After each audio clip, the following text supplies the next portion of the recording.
Speaker نے کہا کہ اب تو تبدیلی سے نفرت ہونی لگی ہے، تبدیلی داغدار ہو گئی ہے، تبدیلی جو ہے وہ ایکسپوز ہو گئی ہے، نوجوانوں کو ورگلایا گیا اور اب نوجوان بے روزگار ہو رہے ہیں۔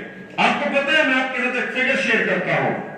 اکونومسٹ کہتے ہیں کہ جی ڈی پی گروتھ جب 1% گرتی ہے تو بھی 4-5 لاکھ نوجوان بے روزگار ہو جاتے ہیں، 40-50 لاکھ غربت کے دھانے کے لکیر سے نیچے چلے جاتے ہیں، اور جب 2% کم ہوتی ہے، جی ڈی پی گروتھ 2% کم ہوتی ہے تو 10 لاکھ روز بے روزگار ہوتے ہیں، اور 1 کروڑ کے قریب پاورٹی لائن سے نیچے چلے جاتے ہیں۔ تو آپ کو پتہ ہے پاکستان کی جی ڈی پی گروتھ گزشتہ 2 سالوں کے اندر کتنی گری ہے؟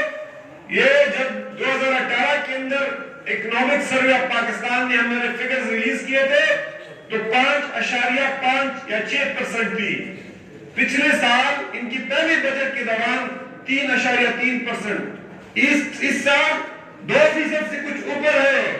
خدشہ ہے کہ اگلے سال یہ 1.9% پہ آ جائے گی۔ تو کیا ہوگا؟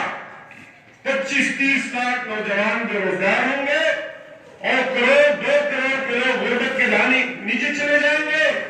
یہ ہے وہ تبدیلی جس کی ہمیں نوید سنائی گئی تھی۔ میرے دوستو، اس ملک کے اندر تبدیلی کون نہیں لاتا ہے؟ کون تبدیلی کے راستے میں رکاوٹ ہے؟ آپ کو پتہ ہے، یہ عمران خان جس نے یہ سلوگن لگایا تھا، جس نے تبدیلی کا نعرہ لگایا تھا، فتح پر نعرہ تھا، لوگ ان کے پیچھے چلے، اس کو کس نے ناکام بنایا؟ یہ کوئی 200-300 لوگ ہیں، 200-300 لوگ ہیں، آپ ان کی فہرست اٹھا لیں، 300 خاندان ہیں، 300 لوگ ہیں۔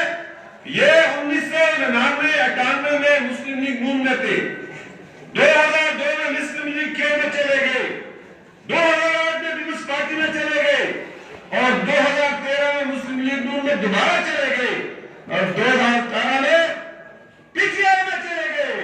اس ملک سے ان لوگوں سے اس ملک کو آزاد کرنا ہے۔ یہ جو 200-300 لوگ ہیں، جو کپڑے بھی لوگ اتنی جلدی تبدیل نہیں کرتے جتنی جلدی یہ پارٹیاں تبدیل کرتے ہیں، اس ملک کا بیڑا ان لوگوں نے غرق کر دیا ہے، اور ان کو کس نے ناکام بنایا ہے؟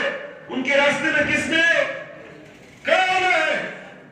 اس کا مقابلہ کس نے کرنا ہے؟ یہ آپ نوجوانوں نے کرنا ہے۔ حقیقی تبدیلی کون لائے گا؟ نوجوان لائیں گے۔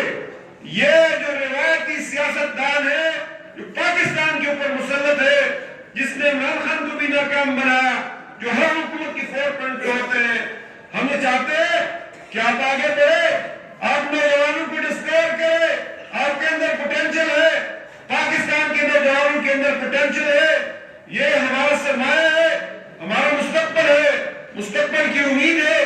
ہم چاہتے ہیں کہ آپ آگے بڑھیں اور آپ قیادت سنبھالیں۔ جے یوتھ کیا ہے؟ جماعت اسلامی کیا ہے؟ جماعت اسلامی ایک ڈیموکریٹک پارٹی ہے، ایک جمہوری پارٹی ہے، جس کا سربراہ ہمیشہ ووٹ سے آتا ہے۔ کسی خاندانی بیک گراؤنڈ کی ضرورت اس کے لیے نہیں ہوتی ہے، کسی علاقے کی ضرورت اس کے لیے نہیں ہوتی ہے، کسی زبان کی ضرورت اس کے لیے نہیں ہوتی ہے، کسی خاص گیٹ اپ کی ضرورت اس کے لیے نہیں ہوتی ہے۔ جماعت اسلامی کا امیر ہر ایک معاملے سے بن سکتا ہے، اس لیے جماعت اسلامی ڈیموکریٹک پارٹی ہے، اور ہم سمجھتے ہیں آپ جماعت اسلامی میں شامل ہو جائے، جے یوتھ میں شامل ہو جائے۔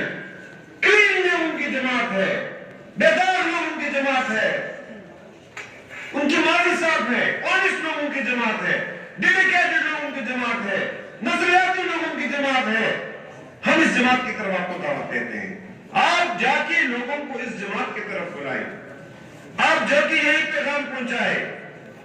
جماعت اسلامی اس ملک کی امید ہے، اور آپ جماعت اسلامی کا پیغام نہیں پہنچائیں گے تو یہی تبدیلی کا حشر ہوگا جو آپ نے دیکھ لیا۔ میرے دوستو، میں یہ گزارش کرنا چاہوں گا کہ آپ اس ملک کی تقدیر سنبھالنے کے لیے جے یوتھ کا، جماعت اسلامی کا ساتھ دیں۔